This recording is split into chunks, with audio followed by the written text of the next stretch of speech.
ירושלים של זהב ושל נחושת ושל אור, הלא לכל שירייך אני כינור. Está no ar, Israel e a Igreja, a reconexão indispensável para o tempo do fim.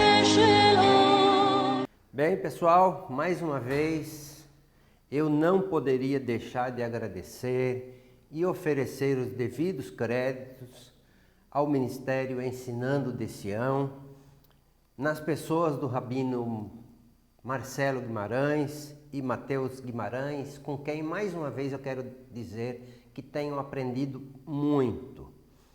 Bem, o tema que vamos estudar hoje é possivelmente um dos mais impactantes deste canal, Israel e a Igreja, desde o seu início.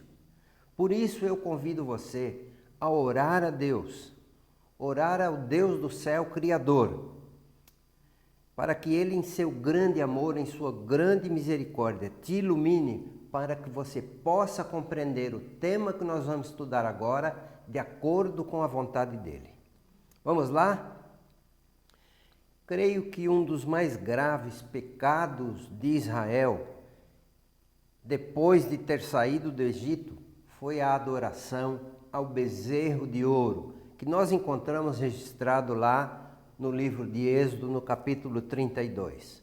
As consequências daquela idolatria foi que cerca de 3.000 pessoas morreram.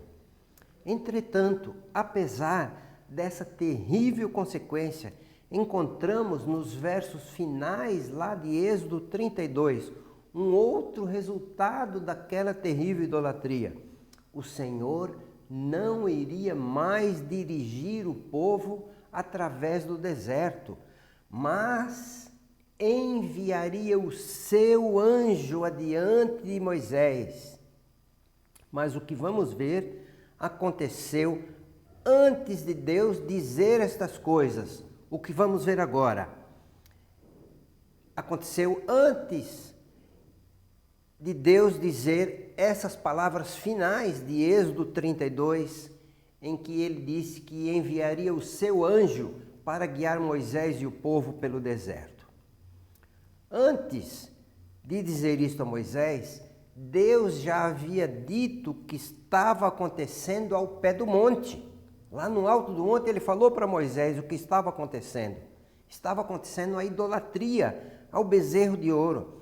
A indignação de Deus fora tão grande que ele se referiu ao seu povo como sendo o povo de Moisés. Lá em Êxodo 32, verso 7, a gente encontra o seguinte: Então disse o Senhor a Moisés: Desce, porque o teu povo, que fizeste sair do Egito, se corrompeu. Ora, que é, na verdade, que Moisés havia sido o instrumento de Deus para retirar o povo do Egito, isto fica claro. Mas aquele povo era o povo de Moisés, que estava lá em Midian distante e fora chamado para ser um instrumento de Deus para tirar o povo do Egito. Aquele povo era o povo de Moisés ou era o povo de Deus? Foi Deus quem se interessou em tirar o povo daquela situação horrível em que viviam. É claro que aquele povo era o povo de Deus, mas Deus sempre havia dito que aquele povo era o seu povo. Por exemplo, Êxodo 4:22, quando Deus disse para Moisés o que ele deveria dizer a Faraó, diz assim: Assim diz o Senhor, Israel é meu filho, é meu primogênito. Mas em função do grave pecado que o povo tinha cometido, disse a Moisés o que está no verso 10. Agora, pois, deixa-me para que se acenda contra eles o meu furor, e eu os consuma, e farei de ti uma grande nação. Deus estava muito entristecido com a idolatria que eles estavam fazendo ao bezerro de ouro, colocando o bezerro de ouro em lugar do Deus que os havia libertado do Egito. As ponderações e súplicas iniciais de Moisés junto a Deus para que não destruísse a Israel deram resultado. Mas como consequência disso, como eu já disse, cerca de 3.000 homens do povo morreram pelas mãos dos seus próprios irmãos da tribo de Levi. No dia seguinte, Moisés disse ao povo: vós cometestes grave pecado, mas eu subirei ao Senhor e farei propiciação, expiação pelo vosso pecado. Vejam o que está escrito em Êxodo 32, verso 30 a 34. No dia seguinte, disse Moisés ao povo: vós cometestes grande pecado. Agora, pois, eu subirei ao Senhor e porventura farei propiciação pelo vosso pecado.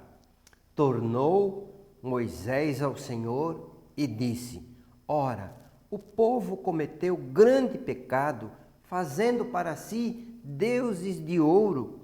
Agora, pois, perdoa-lhe o pecado, ou senão, risca-me, peço-te, do livro que escreveste. Então disse o Senhor a Moisés: riscarei do meu livro todo aquele que pecar contra mim. Vai, pois, agora e conduze o povo para onde te disse, mas eis que o meu anjo irá adiante de ti. Vamos passar agora à parte mais importante, envolvendo o gravíssimo episódio da adoração ao bezerro de ouro.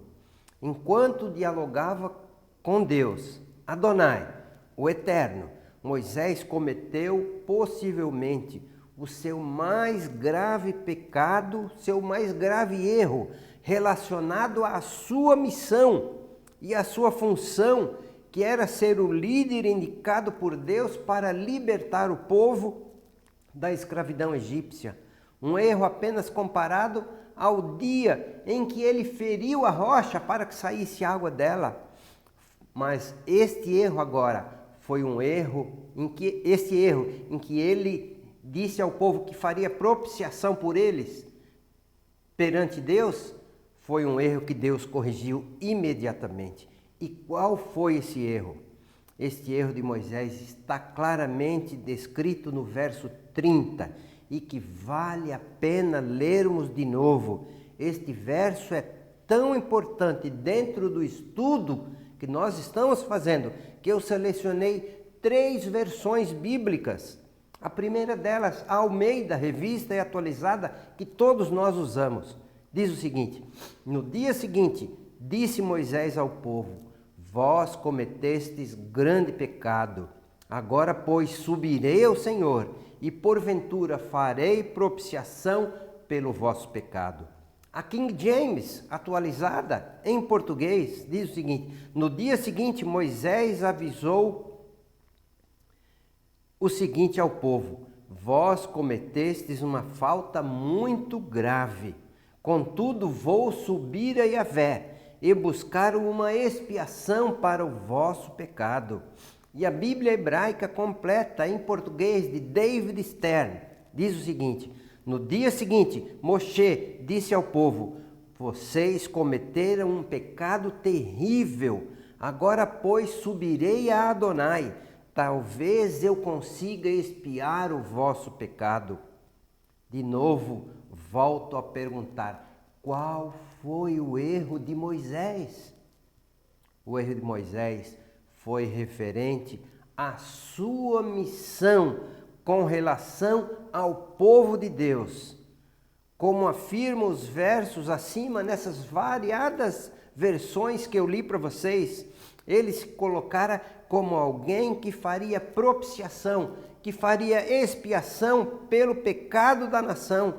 Poderia Moisés fazer propiciação, fazer expiação pelos pecados do povo? Esta é a pergunta em cima da proposta que Deus disse ao povo que iria fazer que Moisés disse ao povo que iria fazer a Deus.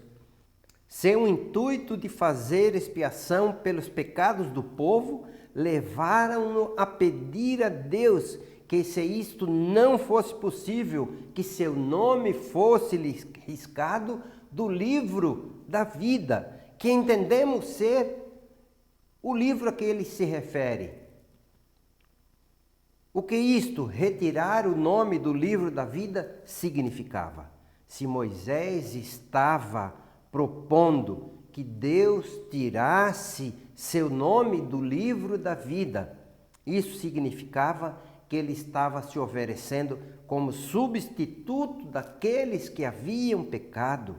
Ele estava se oferecendo para pagar pelo pecado do povo, pecado que ele não havia cometido.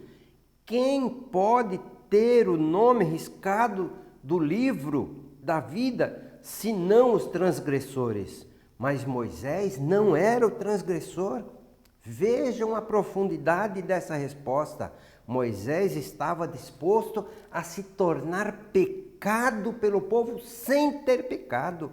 Ele estava se oferecendo a sofrer a penalidade dos pecadores sem haver pecado. E eu espero que você já esteja identificando aonde iremos chegar ao final deste vídeo. O que Moisés estava querendo dizer a Deus era: o Senhor me puna, coloca os pecados do povo sobre mim e perdoa os pecados do povo. Em outras palavras, Moisés estava dizendo: se o Senhor não lhes perdoar o pecado, permita-me servir de expiação no lugar deles. Este foi o erro de Moisés. A proposta feita por Moisés a Deus encerra-se aqui. Deus mesmo encerrou esse assunto para Moisés ali diante dessa proposta. É como se Deus me dissesse a Moisés: basta, Moisés, sua missão com relação ao povo não é fazer propiciação, não é fazer expiação pelos pecados do povo. Vejam lá de novo, mais uma vez eu vou ler para vocês os versos 33 e 34, que nós já lemos uma vez. Então disse o Senhor a Moisés: riscarei do meu livro todo aquele que pecar contra mim. Vai, pois, agora e conduze o povo para onde te disse: eis que o meu anjo irá adiante de ti. Deus estava dizendo a Moisés que ele próprio não iria mais adiante dele, mas enviaria o seu anjo. Enviar o anjo foi a correção de Deus com relação ao pedido de Moisés. Como disse o Rabino Mateus, abre aspas, Moisés não poderia servir de intermediário, nem de substituto pelos pecados da nação. Sua entrega não teria o poder de perdoar, nem expiar os pecados do povo. Ele poderia fazer muitas coisas pelo povo, mas expiar os pecados, isso era obra apenas do anjo que Deus estava dizendo que enviaria adiante dele. Talvez você já esteja fazendo a pergunta mais importante deste vídeo, desse estudo: quem era esse anjo? Na própria Torá nós encontramos a resposta. Este anjo não era desconhecido de Moisés. Por isso a proposta de Moisés de expiar os pecados do povo foi no mínimo precipitada. Alguns doutores da lei deste século 21 dizem que a proposta de Moisés a Deus foi uma demonstração da sua humildade. Embora ele tenha passado essa impressão de humildade para quem lê à primeira vista, quando se propôs a fazer a propiciação pelo povo, na verdade ele estava querendo ir além da sua missão. Não era a sua missão expiar os pecados do povo. Vamos agora ver quem era este anjo? Êxodo 23, de 20 a 23, diz o seguinte: eis que eu envio um anjo adiante de ti, para que te guarde pelo caminho e te leve ao lugar que tenho preparado. Guarda-te diante dele, ouve a sua voz e não te rebeles contra ele, porque não perdoará a vossa transgressão, pois nele está o meu nome. Mas se diligentemente lhe ouvires a voz e fizeres tudo o que eu disser, então serei inimigo dos teus inimigos e adversário dos teus adversários, porque o meu anjo irá adiante de ti.